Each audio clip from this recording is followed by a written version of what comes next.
হচ্ছে FMD vaccine, গরু যে ঝরে বাংলায় যেটা বলে এফএমডি, ফুড অ্যান্ড মাউথ ডিসিজ।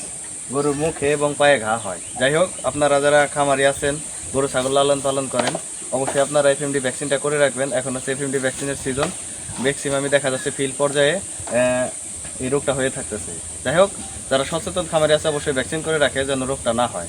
এখানে আসছি, এটাকে এখন ভ্যাকসিন করব যেন এই রোগটা না হয় এবং খামারি নিরাপদ থাকে, তার খামের গরুগুলাও নিরাপদ থাকে। সেজন্য এখানে আসা, এখন এটাকে ভ্যাকসিন করব। এটা 5টা গরুর ডোজ লাগে, 2 ml করে দিতে হয়।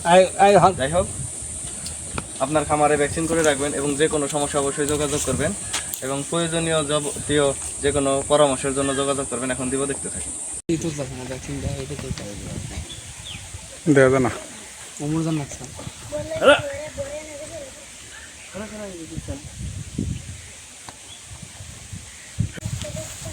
যাই হোক, প্রিয় খামারি ভাইরা, ওদের ভ্যাকসিনেশন শেষ করলাম, অবশ্যই দোয়া রাখবেন।